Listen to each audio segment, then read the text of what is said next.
പല വാർത്തകൾ നമ്മൾ വായിക്കുമ്പോൾ നമ്മളെ കണ്ണ് നിറഞ്ഞു പോകാറുണ്ട്, നമുക്ക് സങ്കടം സംഭവിക്കാറുണ്ട്, നമുക്ക് വിഷമാകാറുണ്ട്. അവരുടെ വിഷമം നമ്മുടെ വിഷമമായി നമുക്ക് മാറാറുണ്ട്. അങ്ങനെയുള്ളൊരു വാർത്ത ഞാൻ ഇന്ന് രാവിലെ കേട്ടു. നമുക്കതൊന്ന് കേൾക്കാം.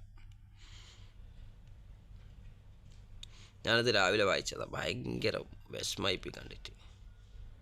ഞാൻ ഇതിൽ ഓപ്പൺ ആകുന്നില്ല, എന്താ അറിയില്ല.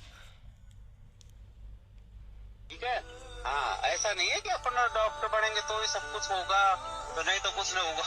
बहुत अच्छे अच्छे पद है दुनिया में, बहुत अच्छी अच्छी नौकरियां है बेटा।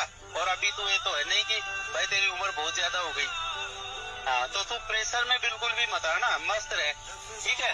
पढ़ना लिखना बंद कर दे। अगर वैसे तो क्या है, कई बार कोई वो चीजें पढ़ता पढ़ता बोर हो जाता है आदमी।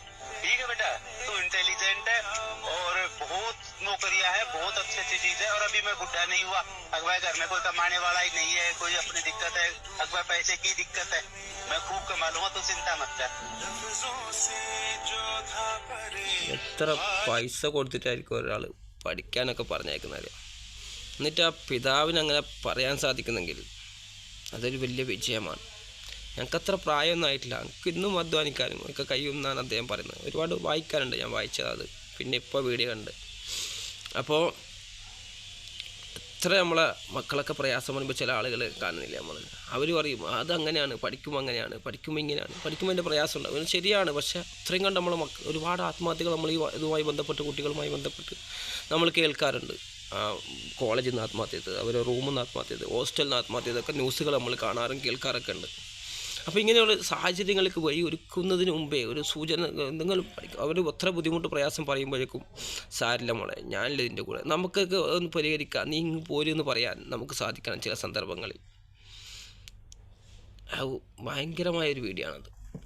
അപ്പോൾ അവിടെ ഇപ്പോൾ കല്യാണം കഴിഞ്ഞ് വെച്ച വീടുകളും നമ്മൾ കാണാറുണ്ട്, ഒരുപാട് പെൺകുട്ടികൾ ആത്മഹത്യ ചെയ്ത്.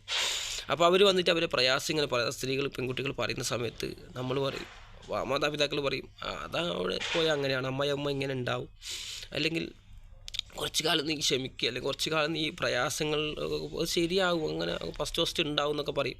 പക്ഷേ വലിയ വലിയ ബുദ്ധിമുട്ടുകൾ അവർ വരുന്നത് വരെ കാത്തിരിക്കാതെ ചെറിയ ഇത് വരുമ്പോൾ നമുക്ക് ഇടപെടാനും സൊല്യൂഷൻ പറഞ്ഞു കൊടുക്കാനും നമ്മളൊരു മധ്യത്തിൽ നിന്ന് സംസാരിക്കാനൊക്കെ നമുക്ക് പല മേഖലയിലും നമുക്ക് സാധിക്കണം. അതുപോലെ കുട്ടികളുടെ പഠനവുമായി ബന്ധപ്പെട്ട് നമ്മൾ മനസ്സിലാക്കേണ്ടത് അവർക്ക് എന്താണോ ആഗ്രഹം, അവർക്ക് എന്താണോ പഠിച്ചിട്ടാകേണ്ടത്. പലപ്പോഴും നമ്മൾ കുട്ടികളെ അവരുടെ മാതാപിതാക്കൾ ഇഷ്ടത്തിന് അവരുടെ ഈഗോയ്ക്ക് വേണ്ടി പഠിപ്പിക്കാറുണ്ട്. പക്ഷെ അങ്ങനെയല്ല, മറിച്ച് അവരുടെ ടാർഗറ്റ് എന്താണ്, അവരുടെ കഴിവ് എന്താണ്, അവർക്ക് ഭാഷ കഴിവാണോ, അല്ലെങ്കിൽ എന്തെങ്കിലും ഡോക്ടറോ നേഴ്സോ പഠിക്കേണ്ട കഴിവാണോ, നമ്മൾ പരിശോധിക്കേണ്ടത് മനസ്സിലാക്കേണ്ടതുണ്ട് മാതാപിതാക്കൾ.